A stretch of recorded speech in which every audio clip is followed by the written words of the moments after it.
Neural networks consolidate during rest. Constant checking interrupts consolidation. That's why overthinking wrecks learning. Think of your brain like a library under construction. Each time you learn something, workers carry books into the shelves.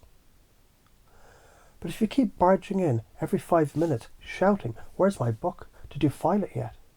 Let me see it. Let me see it." The workers drop the books, misfile them, and eventually they stop working altogether.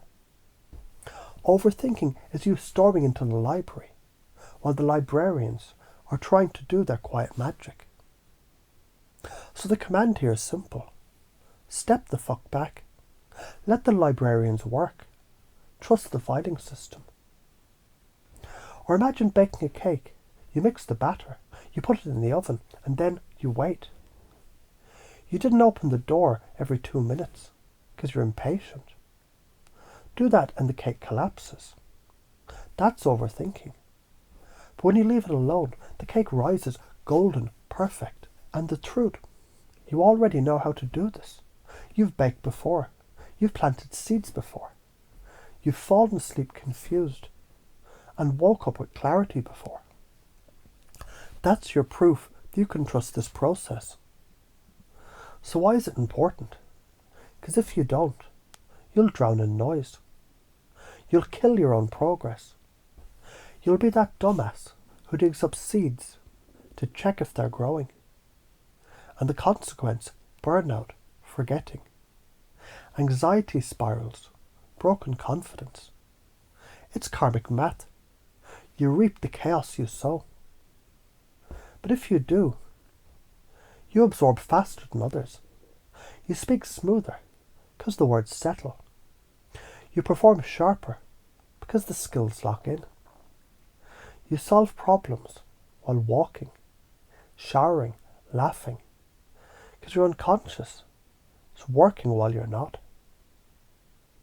Neuroscience shows consolidation happens in rest states. The hippocampus replays new information. The cortex wires it in. Synaptic pruning removes noise. That's why naps improve memory. That's why REM sleep. It turns short-term learning into long-term wisdom. Overthinking jams the circuit, like trying to download files while constantly unplugging the Wi-Fi. So when you give yourself rest, you're not being lazy. You're upgrading your firmware. And when you deny it, you're basically corrupting your own hard drive.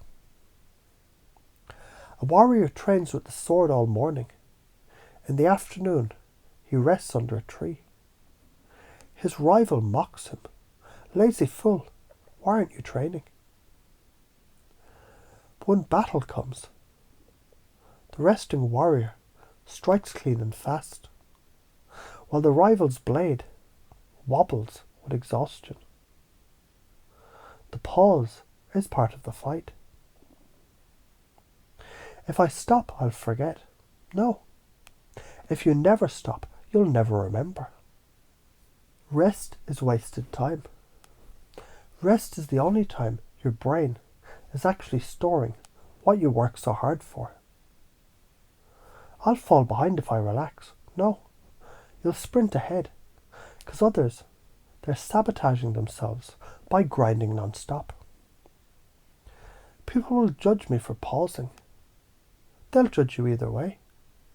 Would you rather be judged broke and burned out, or judged successful and sane?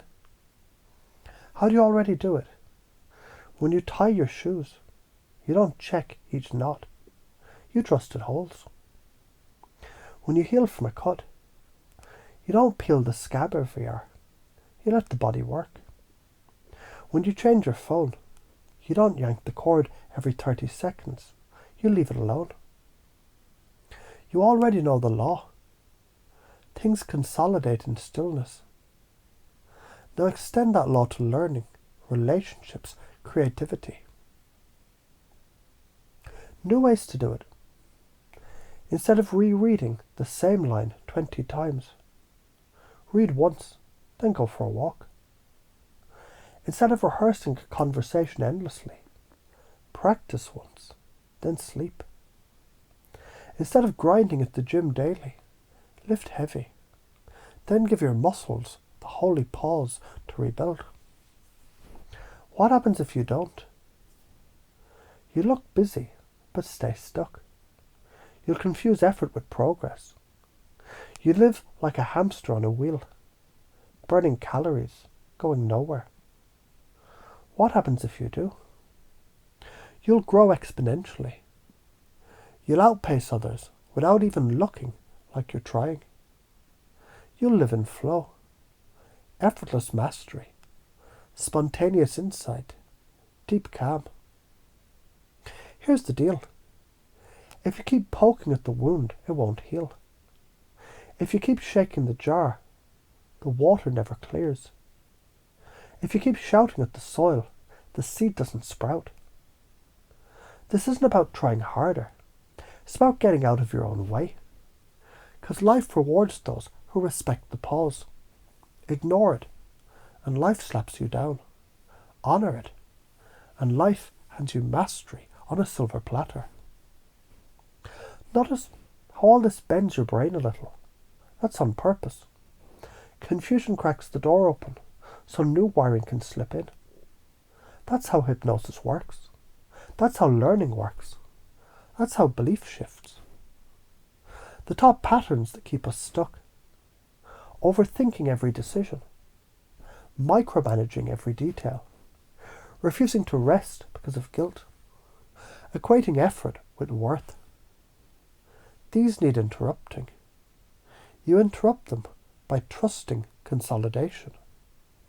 And as you notice how you've already trusted knots, scabs, and chargers, you can begin to realize that learning is no different.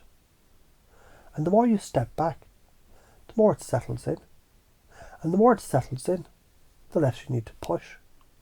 And the less you need to push, the more mastery becomes effortless. So from now on, whenever you study, you'll find yourself stepping away with confidence. Whenever you practice, you'll rest, knowing that it's wiring in deeper.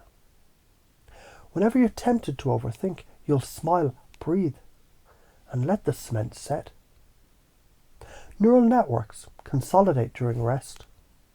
Constant checking interrupts consolidation. That's why overthinking wrecks learning. Bread needs the oven closed. Cement needs stillness. Seeds need the soil.